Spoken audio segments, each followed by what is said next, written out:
Something that I think is really important in the orchestral world is to do some music by some composers who aren't dead. So Telemann, Mozart, Bach, Beethoven, Brahms, that whole list of amazing composers of great music for us to perform, they're all dead. And if at some point someone didn't play their music when they were alive, their music would never come alive. So for that reason, I'm committed to making sure that we do music by living composers. And one of the great opportunities for all of us is if you can actually meet the composer.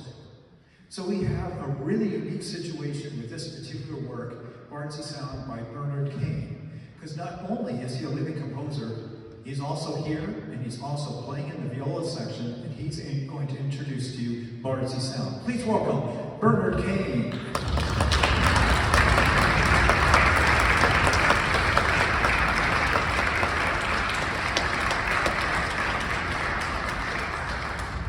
Thank you so much, Brian, for inviting me to come and play this piece for you.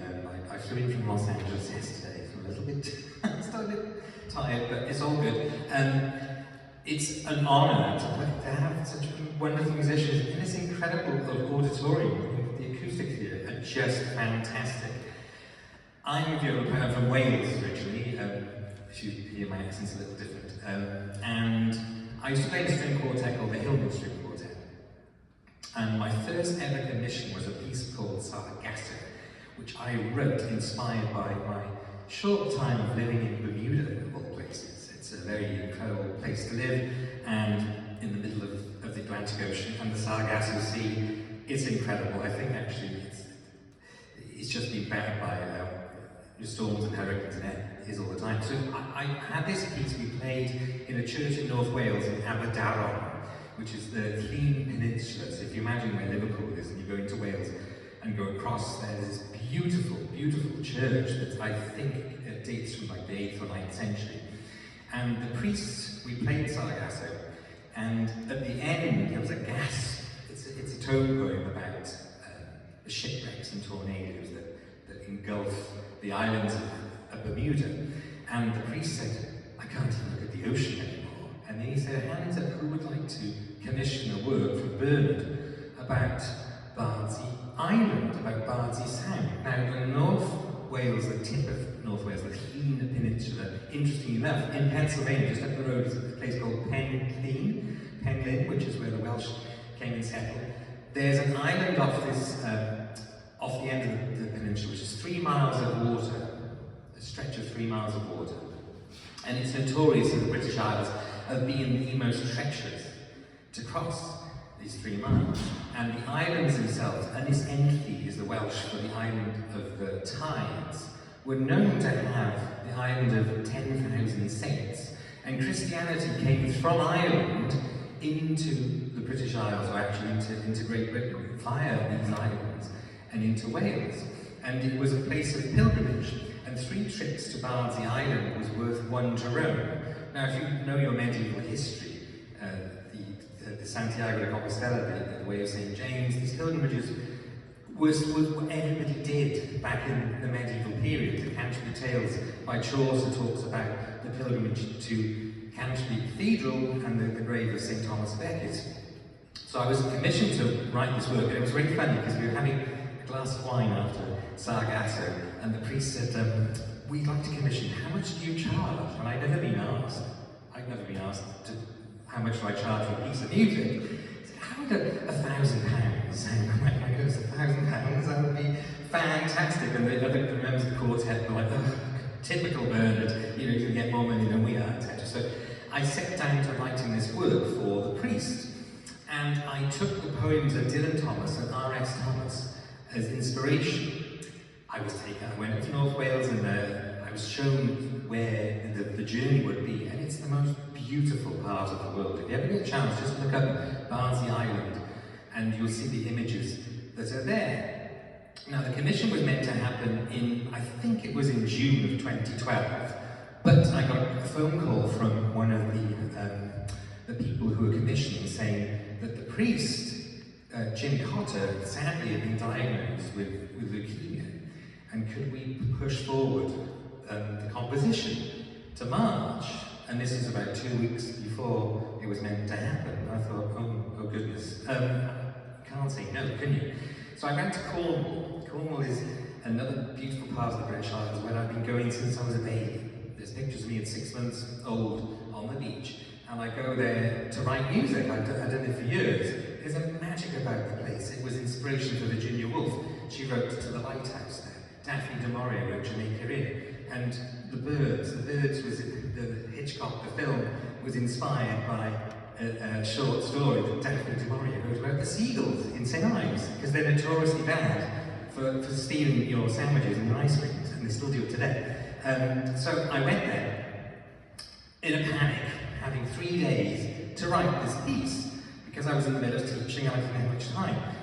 So I started writing, and I had the idea of the slowness of the sea, and then a storm, with the idea of pilgrims and the challenges they faced. They were literally battling death to get to the island. Again, 3 pilgrimages to Bardsey equals 1 to Rome. And a pilgrimage, when you have that, that's almost like a ticket to get into heaven back in the medieval period, and still today. So I started writing. I booked myself into the Sloop Inn, which was built in 1309. It's an old pub with all the sailors and all the fishing go to. And I was staying there, and this is where the story sort of turns amazing, because I didn't know how to finish the piece. There's 3 sections. The first section is the calm of the sea. The second section is the storm, the shipwrecks, the idea. And then there's this 9th chord that we all hit. And that to me was the idea of death, basically, that's the end of it. And then I didn't know how to finish it again, time of the essence. So I walked up to the island, which is a very beautiful place, St. Nicholas Chapel. Again, all these amazing history of pilgrimages, again, that went through this part of the world. So a lot of people have lived and died in this part of the world. It's absolutely magnificent. And as I turned the corner to look at the Atlantic Ocean to get a bit of fresh air, I saw, looking over the Atlantic, someone just like my father. My father died 7 years before, and it was the spit of him from behind. I thought, my goodness, it's Dada. That's where he's been. And I took a little snapshot of him. And I remember taking it back to my family, like, look at this. I said, oh, it's the old man there. We know where he went. But I immediately knew how to finish the piece. And it was this idea of you know, we're all going to go there one day, but the idea of like an escalator, like when you fly in a plane and it's a gloomy day and you break through the clouds, and there's the sunshine. But where you go through the sunshine, everybody you've ever loved and lost, and they're there. They're there to meet you. And it's this big sort of apotheosis, and it was the most heartwarming thing. I ran straight back, and I just thought, this is a simple ending. It's just 2 chords. It's F major and C major, which are the plagal cadence. And just a continuance of the theme that I'd, again, sort of hit me, actually when I was in Australia, months before, looking out on Bondi Beach. So the idea of the sea to me, and being British, we're a nation of sailors, a nation of seagoers, so the sea is very much in our hearts. So so I remember when I finished it, and again, the last bit, when I looked out to the lighthouse, after I finished it, you listen to the music when you've written out certain programs, and I looked at the lighthouse, where Virginia Woolf was inspired from that book to the lighthouse, and when I looked behind me, there was a crescent moon, and Jupiter and Venus were in alignment. It was also the synergy of everything seemed to make something rather special about it. I'm sorry it's a very long-winded story, but I think it's one that's so lovely to tell, because I'm always of the opinion that I think whatever happens to us, whatever happens, that we stick around.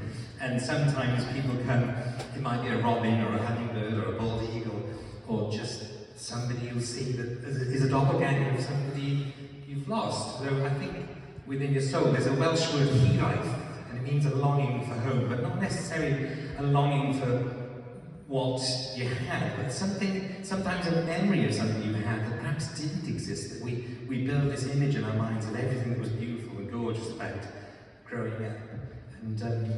and that's this piece. And what I wanted to say is, what a delight, what wonderful musicians.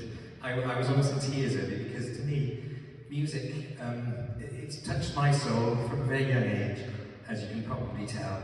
I was always told never to bother with it because there's no money, there's no future, etc. But I've never let go of it, and I think whatever you do in your lives, just keep it in your soul, because what would you do without music? So thank you again, everybody, and this is Bardsey Sang.